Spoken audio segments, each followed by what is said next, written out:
Hi ಎಲ್ರಿಗೂ ನಮಸ್ಕಾರ. Cooking magic YouTube ಚಾನಲ್ಗೆ ಸ್ವಾಗತ. ನಾವಿವತ್ತು ಮನೆಯಲ್ಲೇ ತುಂಬ ರುಚಿಯಾಗಿ ಎಗ್ ರೈಸನ್ನು ಯಾವ ರೀತಿ ಮಾಡ್ಕೊಳ್ಳೋದಂತ ತೋರಿಸ್ಕೊಡ್ತೀನಿ. ಈ ವಿಡಿಯೋ ನೋಡ್ಕೊಂಡು ಮುಂಚೆ ನಮ್ಮ ಚಾನಲ್ನ ಸಬ್ಸ್ಕ್ರೈಬ್ ಆಗಿಲ್ಲ ಅಂದರೆ ಪ್ಲೀಸ್ ಸಬ್ಸ್ಕ್ರೈಬ್ ಮಾಡ್ಕೊಳ್ಳಿ. ವಿಡಿಯೋ ಇಷ್ಟ ಆದರೆ ಲೈಕ್ ಮಾಡಿ, ಶೇರ್ ಮಾಡಿ ಹಾಗೂ ನಿಮ್ಮ ಅನಿಸಿಕೆಗಳನ್ನು ಕಮೆಂಟ್ ಮೂಲಕ ತಿಳಿಸಿ. ಹಾಗಾದರೆ ಈ ಎಗ್ ರೈಸನ್ನು ಯಾವ ರೀತಿ ಮಾಡ್ಕೊಳ್ಳೋದಂತ ನೋಡ್ಕೊಂಬರೋಣ. ಮೊದಲಿಗೆ ನಾನಿಲ್ಲಿ ಒಂದು ಕಡಾಯಿಗೆ 2 ಟೇಬಲ್ ಸ್ಪೂನ್ ಆಗೋಷ್ಟು ಎಣ್ಣೆಯನ್ನು ಹಾಕ್ಕೊಳ್ತಾ ಇದ್ದೀನಿ. ಎಣ್ಣೆ ಬಿಸಿ ಆದ ನಂತರ ಇದಕ್ಕೆ ಒಂದು ಈರುಳ್ಳಿನ ಸ್ಲೈಸಾಗಿ ಕಟ್ ಮಾಡಿಬಿಟ್ಟು ಹಾಕ್ಕೊಳ್ತಾ ಇದ್ದೀನಿ. ಈಗ ಈ ಈರುಳ್ಳಿನ ಹಸಿ ವಾಸನೆ ಹೋಗೋವರೆಗೂ ಫ್ರೈ ಮಾಡ್ಕೊಳ್ಳೋಣ.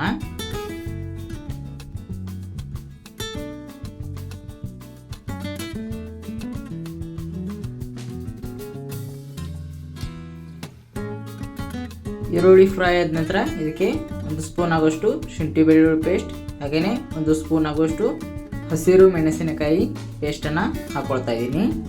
ಈಗ ಇದನ್ನು ಕೂಡ ಹಸಿ ವಾಸನೆ ಹೋಗೋವರೆಗೂ ಚೆನ್ನಾಗಿ ಫ್ರೈ ಮಾಡ್ಕೊಳ್ಬೇಕು.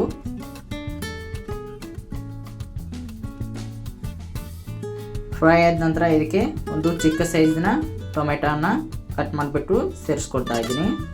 ಇದನ್ನು ಕೂಡ ಈಗ ಚೆನ್ನಾಗಿ ಫ್ರೈ ಮಾಡ್ಕೊಳ್ಬೇಕು.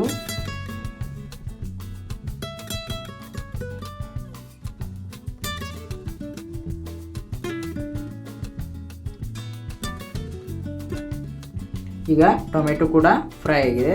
ನಂತರ 1 ಸ್ಪೂನ್ ಆಗುವಷ್ಟು ಖಾರದ ಪುಡಿ, ಹಾಗೆಯೇ 1 ಸ್ಪೂನ್ ಆಗುವಷ್ಟು ಜೀರಿಗೆ ಪುಡಿ, ನಂತರ 1 ಸ್ಪೂನ್ ಆಗುವಷ್ಟು ಧನಿಯಾ ಪುಡಿ, ಹಾಗೆಯೇ 1 ಸ್ಪೂನ್ ಆಗುವಷ್ಟು ಗರಂ ಮಸಾಲಾನ ಸೇರಿಸ್ಕೊಳ್ತಾ ಇದ್ದೀನಿ. ಹಾಗೆಯೇ ಇದನ್ನು ಕೂಡ ಚೆನ್ನಾಗಿ ಫ್ರೈ ಮಾಡ್ಕೊಳ್ಬೇಕು.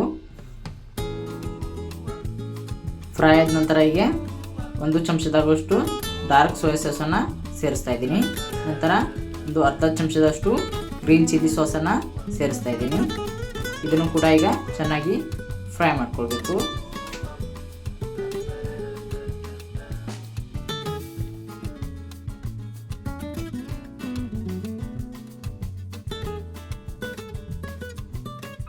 ಫ್ರೈ ಮಾಡಿದ ಮೇಲೆ ಈಗ ಇದಕ್ಕೆ 2 ಮೊಟ್ಟೆನ ಸೇರಿಸ್ಕೊಳ್ತಾ ಇದ್ದೀನಿ.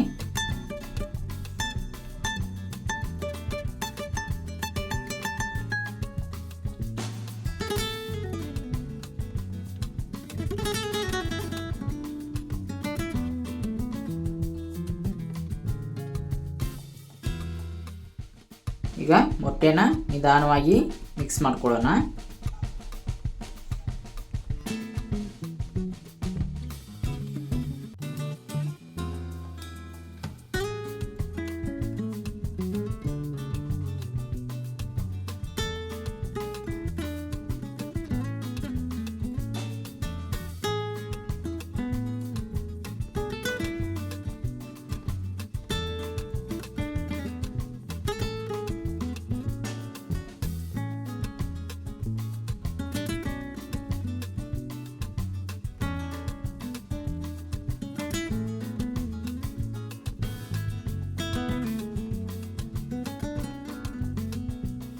ನೋಡಿ, ಮೊಟ್ಟೆ ಎಲ್ಲ ಈಗ ಫ್ರೈ ಆಗಿದೆ. ಇದಕ್ಕೆ 1 ಕಪ್ ಆಗುವಷ್ಟು ಅನ್ನವನ್ನು ಸೇರಿಸ್ತಾ ಇದ್ದೀನಿ.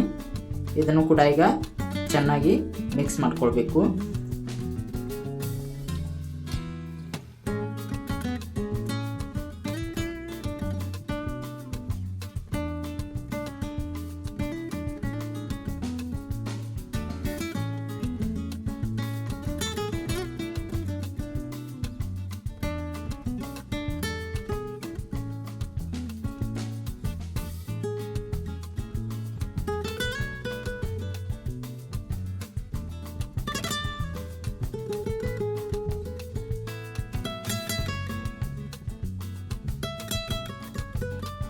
ಮಿಕ್ಸ್ ಮಾಡಿದ ನಂತರ ಇದಕ್ಕೆ ಸ್ವಲ್ಪ ಕೊತ್ತಂಬರಿ ಸೊಪ್ಪನ್ನು ಸೇರಿಸ್ತಾ ಇದ್ದೀನಿ.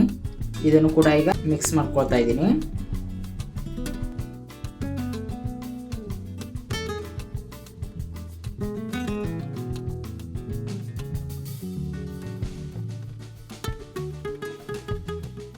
ಈಗ ತುಂಬಾ ರುಚಿಯಾಗಿರುವಂಥ ಎಗ್ ರೈಸು ರೆಡಿಯಾಗಿದೆ.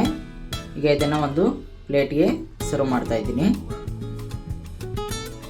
ನೀವು ಈ ಎಗ್ ರೈಸನ್ನು ಒಮ್ಮೆ ಟ್ರೈ ಮಾಡಿ ನೋಡಿ, ಖಂಡಿತ ಇಷ್ಟಪಡ್ತೀರಾ. ಹಾಗೆಯೇ ತುಂಬ ರುಚಿಯಾಗಿಯೇ ಇರುತ್ತೆ.